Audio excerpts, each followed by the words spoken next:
Hi, Michelle. And hello, everyone, and welcome to another episode of Eventprofs Together at Home. Today, I am with the lovely Michelle. She is joining me for our chat today, and me and Michelle have never actually physically met. This is the first time we are virtually meeting, as a lot of people are right now. However, I feel like I've known Michelle for a really long time because I follow her on social media. She'll tell you in a little bit what she does, and but I've been following her for a long time, and I absolutely love her content, and I was so excited that she was happy to join me for a chat today. So I'm going to hand it over to Michelle. She's going to give you a little introduction to who she is, what she does, where she is based, and the situation at the moment. So over to you, Michelle. That was quite the introduction. And what I thought is it looks like I'm in a sauna. FYI, I'm not. It's just the wallpaper. Every time I get on a Zoom, someone's like, where are you? So thank you for having me. It's lovely to meet you virtually as well after all these years, I want to say. Yeah. A bit about me. So corporate event manager, have been so for nearly 12, maybe 13 years now. Worked for a variety of different companies, Gartner, mainly law firms, to be honest, and currently head of events at GLG, which I'm really proud to be a GLGer, as we call ourselves. Very much love the industry, have always spent every waking moment doing something to do with events. So if it's not my full-time career, we've got Eventprofslive network, which everyone probably knows that I run with Kate, who's also a corporate event manager. And Eventprofslive, we really host, so every month we'll do a FAM, whether it's in London or the UK wide or Manchester. Actually, we take the group up to Manchester as well. And then we do international FAMs. And then we'll also do a monthly drinks reception, site visit, venue, recce with our members. I think we've got about 80 corporate event managers at the moment as part of the membership. And what we've done at the moment is we've kind of furloughed the membership. I don't know if that's the right word, but we put it on hold as we pivoted. I keep saying pivoted to virtual. And we do a Wednesday, we call it the weekly Wednesday wisdom chat for members.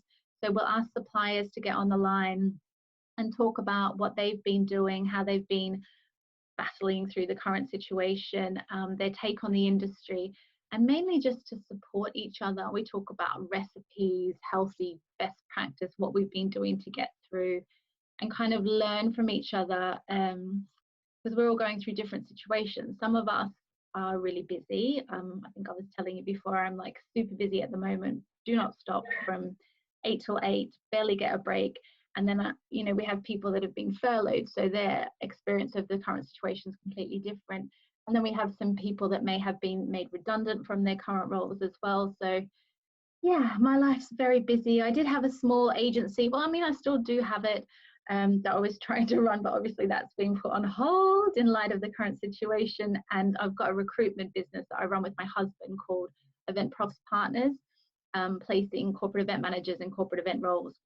Basically because there isn't anything quite similar to that. So I thought it was a good idea. So events are my life. Fantastic. And so obviously your normal is working from home. You still go into you still used to go into the office as well as work from home. Tell us about your work from home setup. Obviously I've seen it. I think it's fabulous. My Instagram friends have seen it and it's embarrassing. I have 3 offices set up, and I chase the sun all day. So depending on where I'm going. So right now I'm in the spare bedroom, so I'll put a little desk in here. Yep. It's quite quiet, and then we have a room at the back of the house that I've put a little desk in that gets the sun in the afternoon. And then sometimes I'll go and work from outside, but I keep trying to change it up to keep myself sane, really. I think this where I work at the moment is good because I can close the door. So when it comes to 6-7 o'clock when I finish, close the door, don't look at the laptops. Whereas I think you really need to have those boundaries to be able to differentiate, like I'm in work mode or I'm in home mode. Because when this first happened, I was literally online till midnight. Felt like I needed to be really available and on call. Whereas now I've set better boundaries, really. And so what are your 3 daily essentials now? Oh my gosh, exercise. I went for a bike ride this morning at 6 a.m. and it was the best thing ever. So every single day I try and get in some form of exercise, whether it's like go for a walk, go for a bike ride, do like a workout class.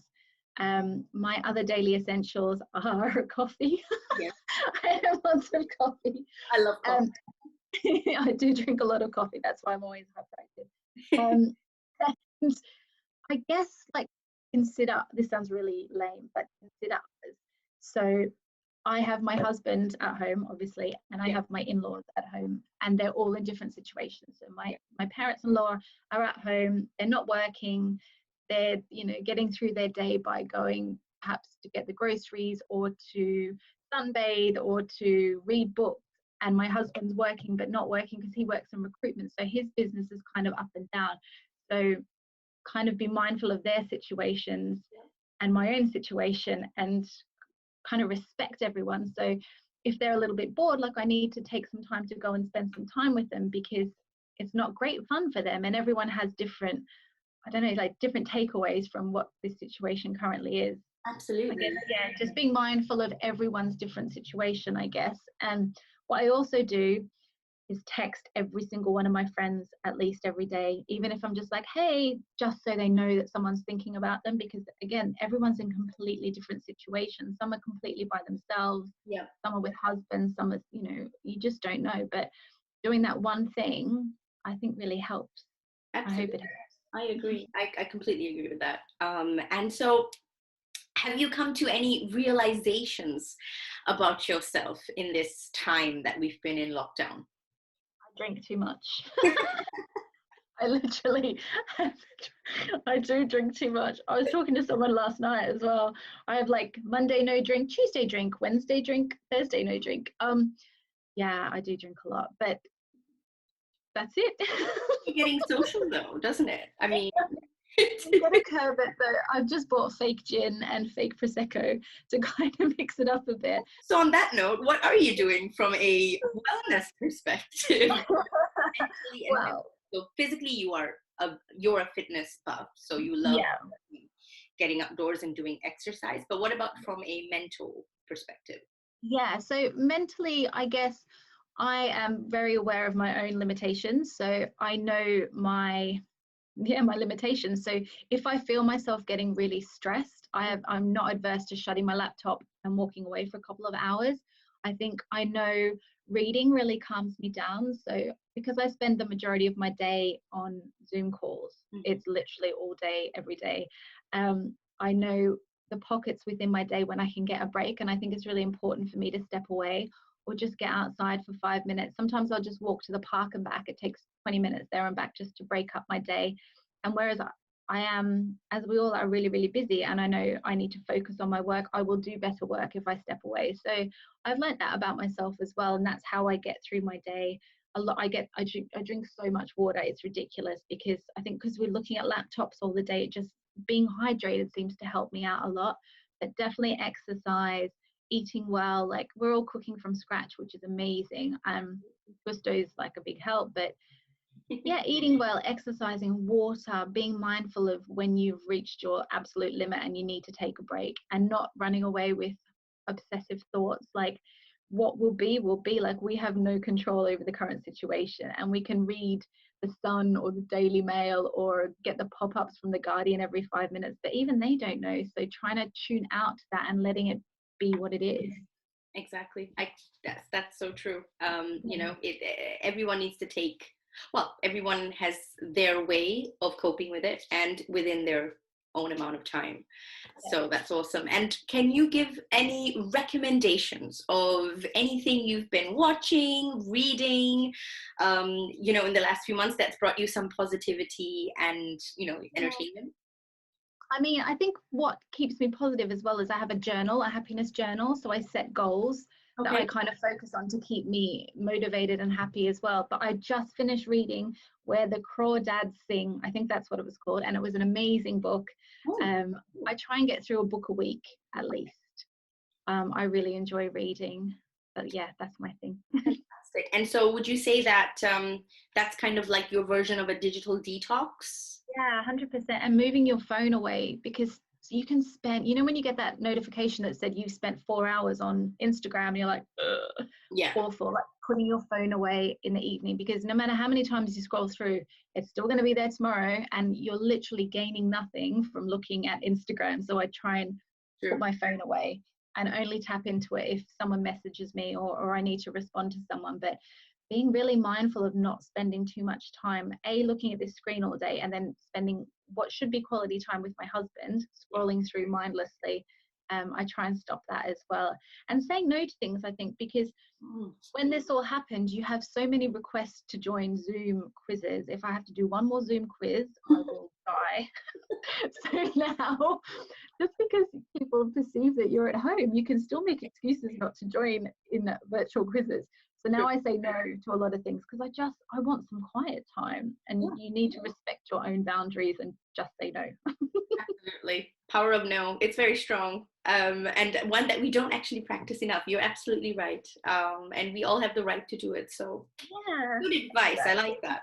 So obviously once this lockdown situation is over and places start to open again and you can go somewhere again like you used to, where is the first place that you want to go? Thailand. I saw that. Koh Lipe, was it? It is my favorite place in the entire world, and it keeps coming up on my time hop. And I'm like, I don't care how much it costs. I don't care if I have to pay £1 billion to get a flight. Like, that's the first place we're going when I can get leave. So yeah, bao buns from London. Yep. From bao, and we're going to Thailand. That sounds really good. I love bows as well. So last question, Michelle, do you have any words of advice for us event profs that are in this situation altogether at the moment?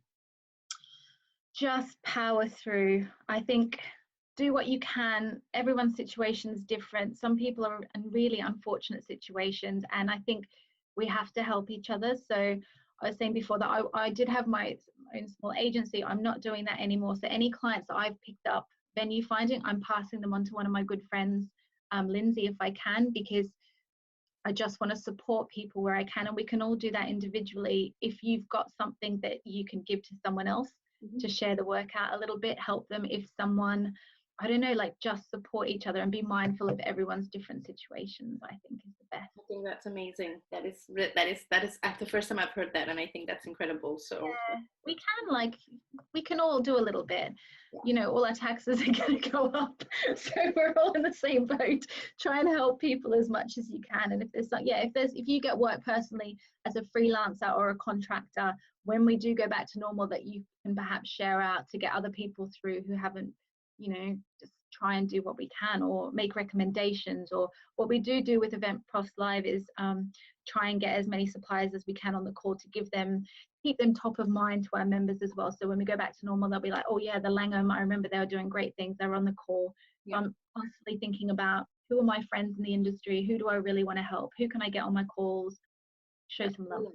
Yeah, no, that's fantastic and really, really good advice, actually. So I will make a note of that, and I will be doing the same, reaching out and trying to, send the love and share the love. Really, right now, that is the most important thing. Thank you again, Michelle, for your time. I know you're a super busy lady. I so appreciate every minute you've given me, and I have had a wonderful call. It's been super insightful and fun. And thank you for joining me. And thank you everyone for watching mine and Michelle's chat. I'm Sabrina Myers, event profs together at home from Hot Hospitality Exchange. There's plenty more of us out there in the same situation. You're going to see a lot of them coming right up. And so stay tuned, stay inside, stay motivated, stay positive, and yeah, just keep on keeping on. Thank you so much and have a great day.